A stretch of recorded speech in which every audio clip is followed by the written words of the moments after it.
This man genuinely repulses me. And today I'll be talking about something that repulses me even more. And that is his John Thomas. Welcome to History of London, where I often delve into the intimate lives of historical figures. And given the recent claims that Hitler was found to have a tiny willy through DNA evidence, and my undying love for debunking the Jack the Ripper shawl fiasco, I thought this would be a really fun topic to dive into. So if you're not already, please do subscribe to my channel and follow my TikTok and Instagram for more historical myth-busting and salacious gossip from the past. These will be linked below alongside my new merch line, Hot Historians. There have been rumours flying around surrounding Hitler's sex life for decades. According to the men he served with in the First World War, he was teased relentlessly for his abnormally small genitalia, and in his later life, he actually didn't like undressing in front of anyone at all. Some say that he was a repressed homosexual, others that he was so obsessed with hygiene that he couldn't stand having sex at all.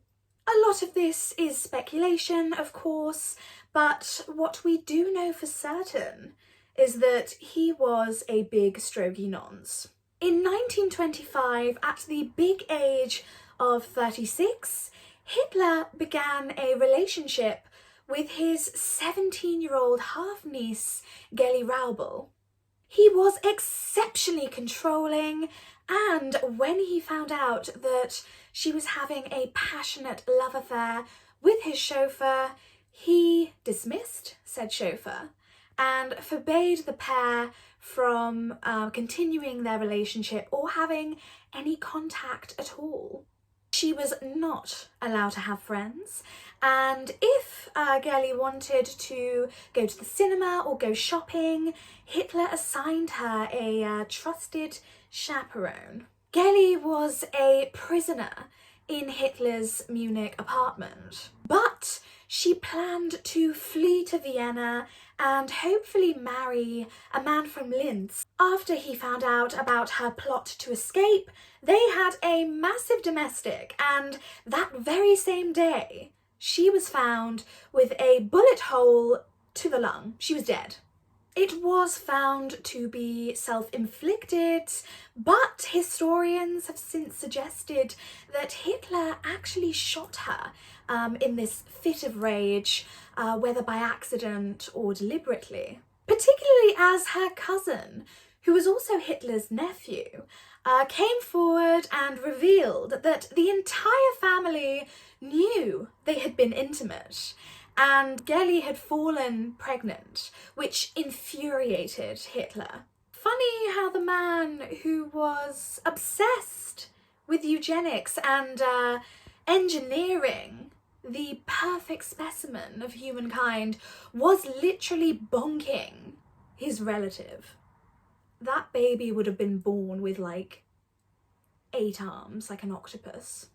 Then in 1926, he met 16-year-old shop girl Maria Reiter, who he love-bombed with claims that he wanted to get married ASAP and have lots of beautiful blonde babies, but he just didn't have time for it. And they developed a friendship, which he later broke off, and this resulted in Reiter attempting suicide. Really? Over that? Finally, we have Eva Braun, who Hitler actually married briefly just before they committed suicide in his bunker. Now, she was just 17 years old and working as an assistant for Hitler's photographer Heinrich Hoffmann when they first met, and Hitler was immediately attracted to her. And while there is no solid evidence that Hitler ever had intercourse with these girls, there's also no evidence that I had intercourse with my exes. You see what I'm saying?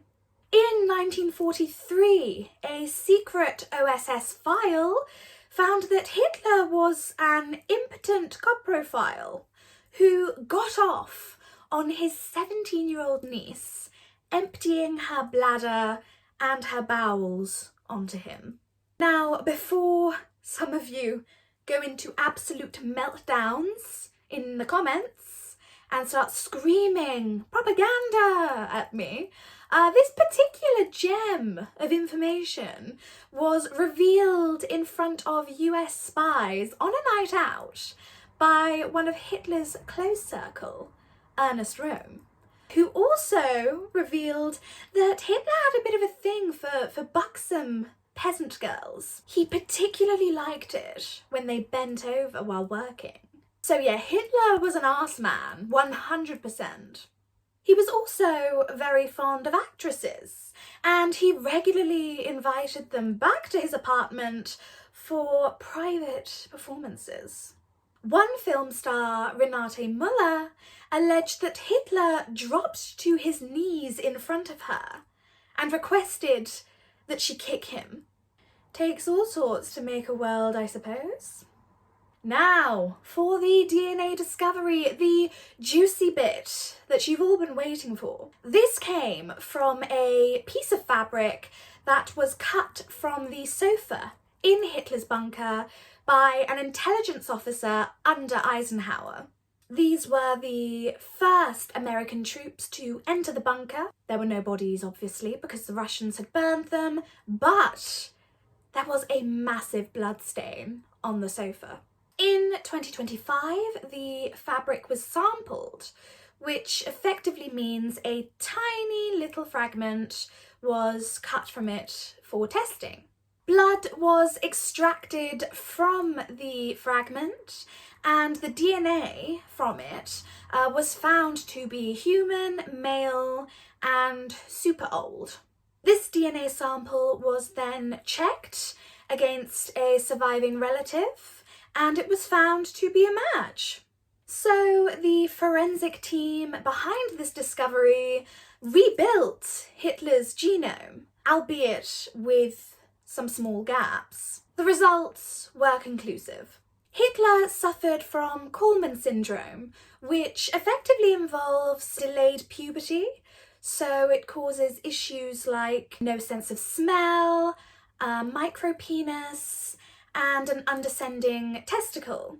And the latter two, Hitler was rumoured to suffer from. The DNA testing also found that Hitler had no Jewish heritage, thus dispelling a rumour that was peddled by his lawyer, Hans Frank, while he awaited his execution at Nuremberg.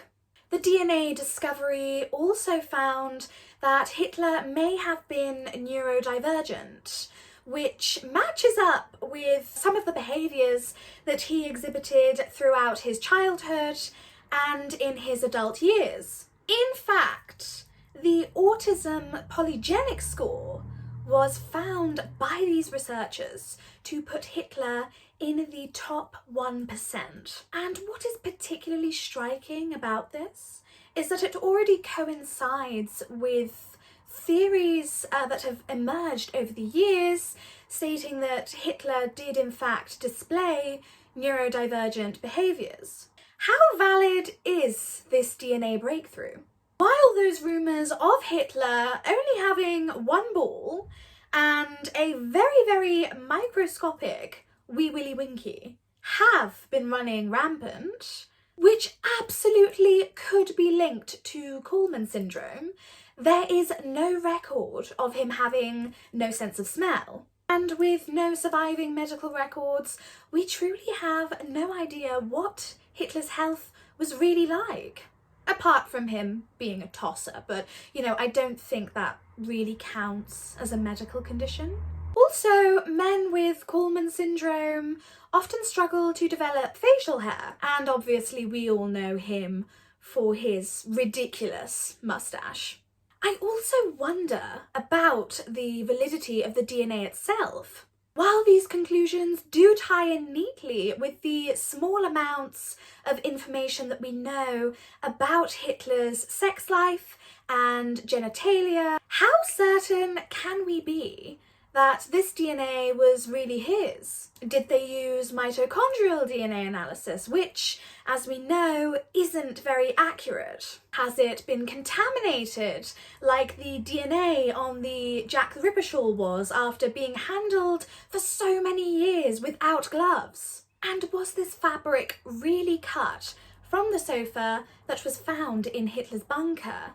Or is it like one of those medieval relics that, claims to be Jesus's toe, but in reality it belonged to Steve down the road, who was executed for stealing an onion? I would love for this to be peer-reviewed and the actual data published so that we can answer these questions.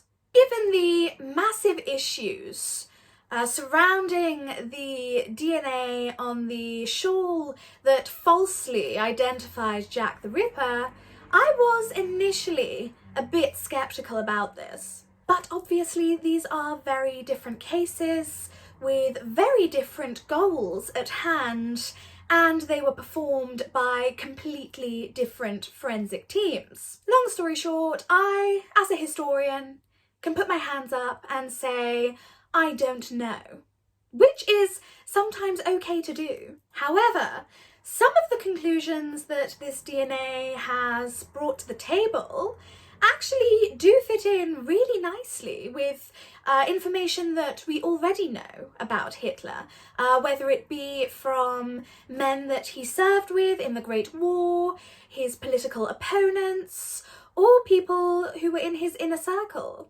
It's very easy to dismiss anything you hear about Hitler as propaganda because he was an evil, evil man who was, funnily enough, not liked by many people. But I find that the individuals who tend to leap to this conclusion are often Holocaust deniers and anti-Semites, and they think that the good guys lost the war. So they're not only biased, but they're incredibly thick. And let's be honest, you may not like it, but that OSS report may have been written by the enemy, but at the end of the day, it still contains information that was divulged by members of Hitler's inner circle. And because this report wasn't written with the goal of releasing it publicly to smear Hitler, you can't really call it propaganda. They wanted a genuine glimpse into this man's psyche so as to defeat him. Now, a very small part of me really didn't want to make this video. Calling Hitler an evil man has suddenly become extremely controversial, and the amount of abuse I have had from neo-Nazis over on Instagram has actually been really disappointing. But, as we know from the history books, Britain didn't want to declare war on Germany initially. The Great War was still a wound that was fresh in everyone's minds, and before September 1939, people considered Churchill's desire to stand up to Hitler warmongering. As someone who is a direct descendant of many generations of the Churchill line, I'm not going to be cowed by some knuckle-dragging losers who spend all day in their mother's basement, scratching their balls and idolising, frankly, another loser, a weirdo who only got lucky because of the socio-economic climate that he lived in. That's probably why he resonates with them so much.